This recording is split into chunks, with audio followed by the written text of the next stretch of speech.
I'll be buried in my grave before I become a slave, yeah.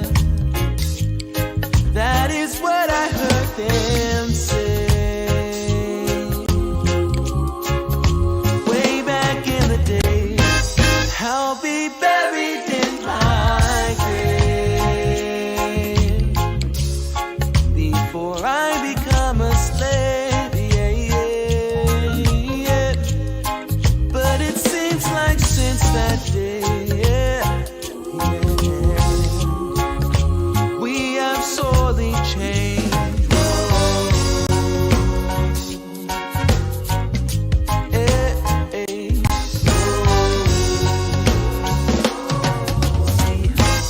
I'll be buried in my grave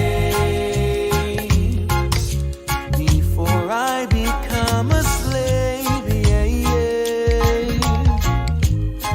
That is what I heard them say, yeah.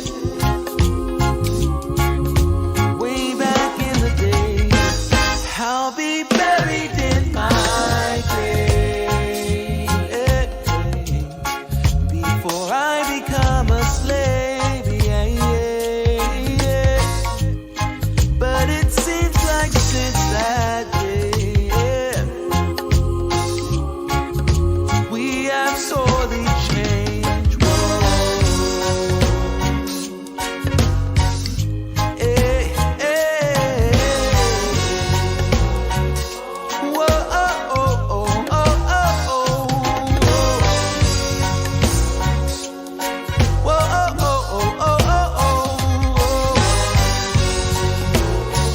And now, live from beautiful Myrtle Beach, South Carolina, you're watching My Fellow Americans with your host, Spike Cohen.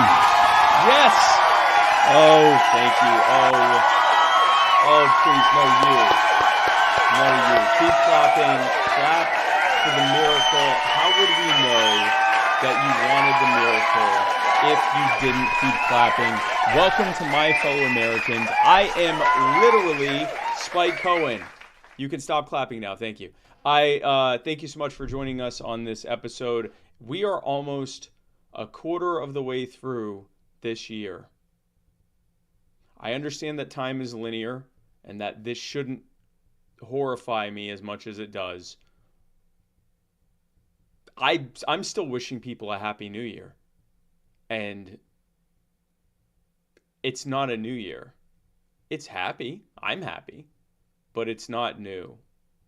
At this point, we are well into this year. And that is...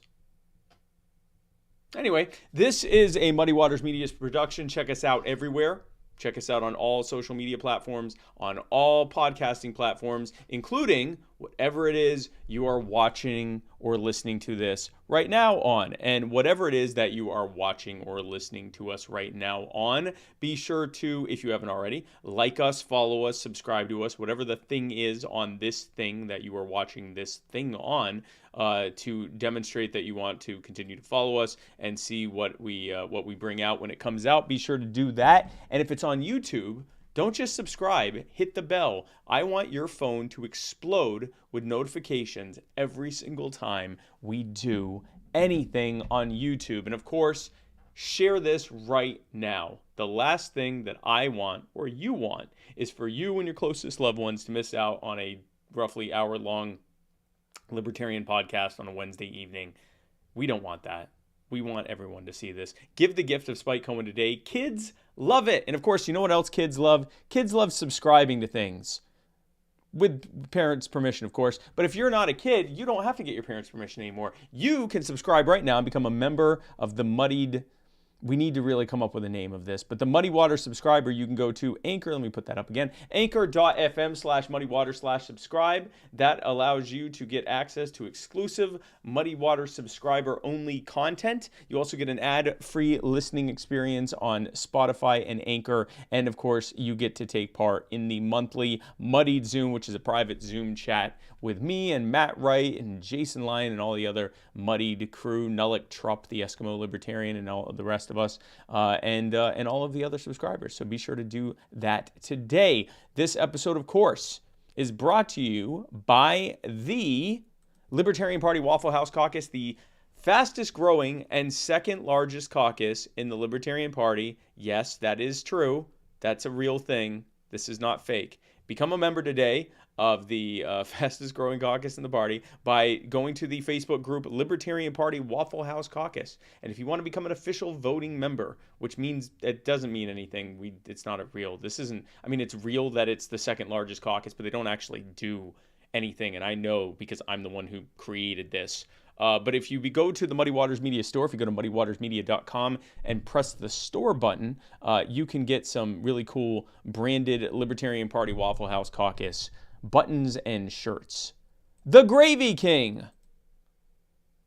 Mudwater, the most appropriately named sponsor of Muddy Waters Media. Folks, if you woke up today and said, my God, if I never have another cup of coffee again, it'll be too soon. Instead, I want something much better, like masala chai, whatever that is, cacao, whatever that is, mushrooms, I know what that is, turmeric, sea salt, cinnamon, and literally nothing else. Well, I have some fantastic news for you. If you go to muddywatersofreedom.com/mud, you can get your starter pack of something called Mudwater, which is, oddly enough, all of those things that you just said, hypothetically, just now. It is much better than coffee. Well, let me rephrase that. It's much healthier than coffee. What does it taste like? Just imagine those ingredients together. That's what that tastes like. You're definitely going to want to buy some honey. But it is good for you. It has only 1/7 of the cup of caffeine. Just enough caffeine to get you excited, like this, but not so much caffeine that you end up crashing at the end of the day and later on in life suffering from high blood pressure and heart problems, possibly even depression, like this. So get your starter pack of Mudwater today by going to muddywatersofreedom.com/mud. And finally, defy the power and Stitches and Glitches, who have brought back the Muddy Tumbler 10% off discount code, because I keep forgetting to take it off the graphic, and then you people go and buy stuff and demand your 10% off, and they are continuing to negotiate with terrorists. So anyway, if you go to stitchesandglitches.com or defythepower.com, they have some of the best tumblers ever made by man. They keep your hots hot, they keep your colds cold, they keep your lukewarms lukewarm and your tepids tepid. They keep whatever liquid you put in that thing, the exact temperature you put it in, for an ungodly number of hours. They also have kits that convert it to a water pipe. Not a bong, that's illegal. A water pipe for legal substances. It makes it into a legal device for legal things because it's the law. So if you go to Defy the Power and Stitches and Glitches, you can get, also, they offer free customization of all of their products for free. That is literally insane. If you see the level of customization they do, that is crazy that they do that. So if you go to stitchesandglitches.com or defythepower.com, you can get your custom tumbler today. If you're saying, Spike, I am sick of these ads. I am sick of you advertising one thing after the next without ceasing. It has personally injured me, and I'm going to sue you. Well, good luck, pal, because if you're in Florida, I'm going to sue you back with personal injury attorney Chris Reynolds, attorney at law. That's right, folks. If you live in the state of Florida and you've been personally injured, you can sue using Chris Reynolds, who is a personal injury attorney, oddly enough. If you go to chrisreynoldslaw.com, Chris will get you so much money. I can't even begin to tell you the kind of money that you're going to get if you have Chris Reynolds sue someone on your behalf. But only if it's real. Only if you've truly been personally injured. If you're making it up, don't call Chris, because he's not going to help you. He will only help you if you've been legitimately injured in a personal way that can be recompensed through the civil court system. So, chrisreynoldslaw.com.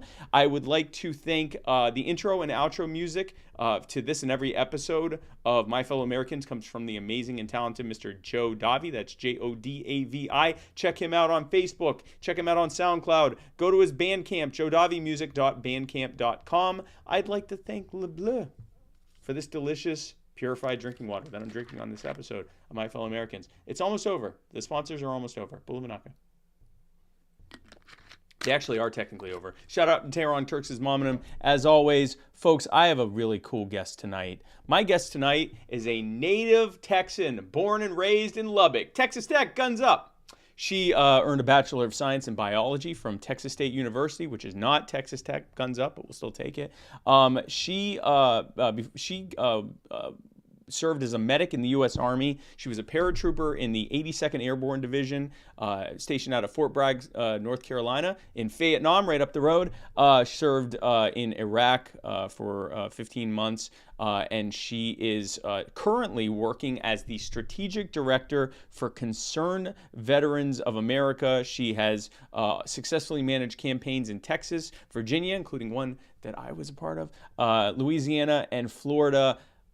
Ladies and gentlemen, my fellow Americans, please welcome to the show the Strategic Director of Concerned Veterans for America, Ms. Roseanne Rodriguez. Roseanne, thanks so much for coming on the show. Thank you so much for having your celebrity movement. I'm happy to have you on, and I've been looking forward to having this conversation ever since we first connected. Folks, be sure to give us your thoughts and questions, and Roseanne and I will tell you if you are right or wrong. Now, Roseanne, before we get started, tell us a little bit about every time I have someone on my show for the first time, the first thing I want to talk about is their genesis story, if you will. What got you to where you are right now? And obviously that starts with why it was that you decided to become a veteran, and then as a result, what made you want to get involved with an organization like Concerned Veterans for America. Everyone has their genesis story. Tell us the Roseanne Rodriguez story. So who is a little older than me, he joined the Army. He was the first one in the Iraq War, and he ended up he came back, and I went with him. He was stationed in Fort Carson, so I kind of went past once they got back here. So I went, and I was just really impressed.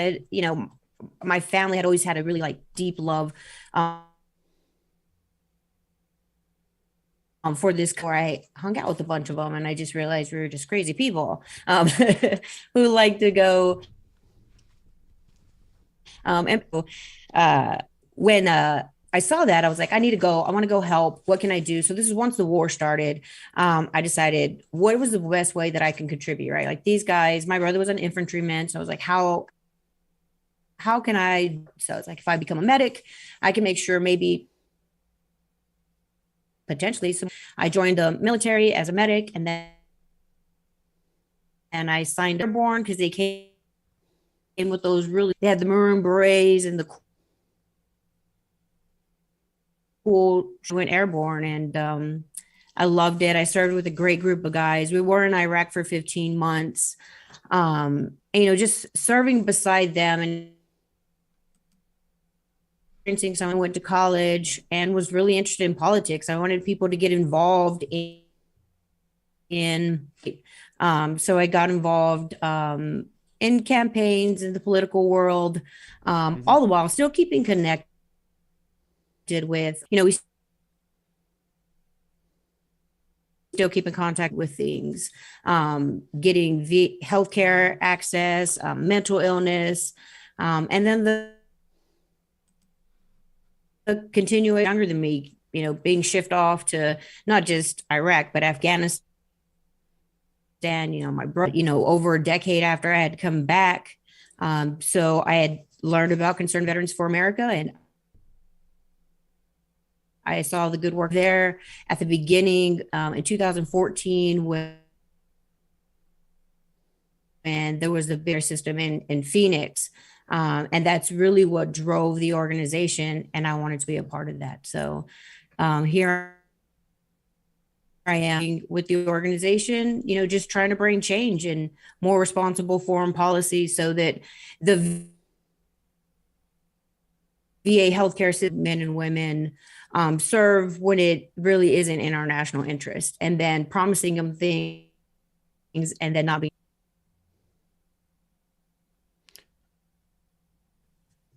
Well, that's good, and I'm glad that you are a part of that. Tell us some of the main policy goals and advocacy goals that Concerned Veterans of America have. I mean, right now, the main thing that's happening right now in the, I guess, the foreign policy and military world is what's happening in Ukraine. But obviously, that is not where this all started. It didn't start with Iraq. It didn't start with Afghanistan. It certainly didn't start with Ukraine. Tell us about some of the troubles that veterans are facing, and also the I guess the advocacy and goals that Concerned Veterans for America have. Like I said, in 2014, the major issue for Concerned Veterans for America was VA healthcare. Being serving, coming home, a lot of them bringing the war back with them, and they just weren't getting access.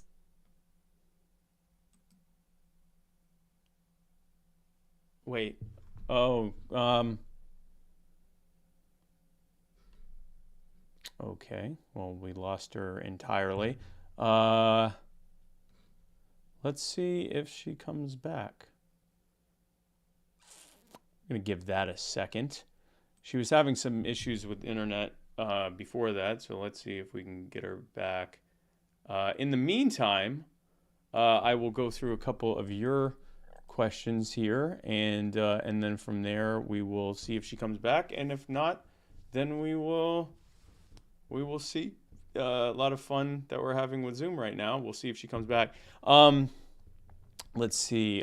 People talking about cacao and the sponsors. Jonathan Falkenberg says, you don't crash if you drink it all day. I mean, that is technically true, Jonathan, but also that's where the high blood pressure and heart disease comes in later. Let's see. Basically, people asking if it's glitching. Yes. It was something's happening. I don't know if it was with her internet connection or with Zoom. But let's give it a little bit of time and see if she is able to reconnect. In the meantime, if anyone has any questions, I can answer those for a few minutes. And if she doesn't come back, then we will revisit this in the future. Joe Hanoush says, Spike might actually answer my question of why does the government suck? Well, Joe, I'm happy to answer that question. Basically, and this kind of goes to the center of what libertarians believe. We believe people own themselves; they have autonomy over themselves, and that when that autonomy is violated, that's aggression, which is not only morally and ethically wrong, it's also not a good way to do things. If I robbed everyone watching this whenever I saw fit, I'd have no reason to provide you with good value. Not only would I be harming your life by robbing you, if I am claiming that I'm robbing you to help you, that's not a really good model. There's no accountability. I don't have to provide better for you because I can just rob you. You don't have a choice whether or not to give me money without facing harm if you do try not to give me money. If I try to make decisions for you, I can't possibly know what you need for yourself better than you. And that's even if I do mean well for you. If I don't mean well for you, it's even worse. Government is that on a massive scale. Government is an organization that claims to know how it can run society better than the individuals who have a stake in each aspect of society. They try to centrally plan everything, and they rob us and subjugate us to pay for it. They run up debts in our name to pay for it. They reduce the value of our currency to pay for it. And of course, even if they weren't corrupt, even if they meant well, they still wouldn't be a good way of doing things. That wouldn't be effective. And of course, that kind of power attracts people who don't mean well. Although I'm not convinced that if they did mean well, that would be better. I forget who it was that said it, but it's arguably more dangerous. Someone who truly believes that all the harm they're doing with the power they have is actually helping, because you can't convince them. It's harder to convince them otherwise. You can't just bribe them off. You can't convince them something else is in their best interest because they think they're doing it for the good of mankind. So that's basically why government sucks, because it's designed to suck. It's designed to be bad. So that's why government sucks. Charlotte Ray Allen asked, what's your suggestion for veterans reform? Now, I want to say I'm not speaking on behalf of CVA, and I wish that Roseanne hopefully comes back so that she can answer that. I think the number one reform we can make is to stop creating new combat veterans. If there is not a war that we need to be in, and if most of the wars that we're in are wars that either our military started or were started by organizations that are military or our government funded and created and trained and armed, then it sounds to me like that's an our government problem, not our troops problem.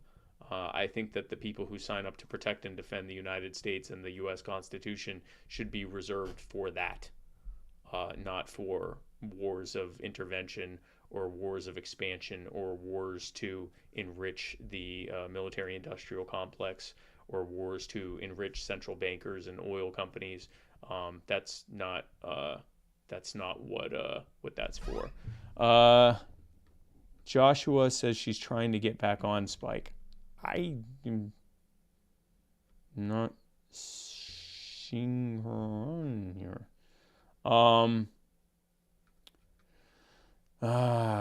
So we will see.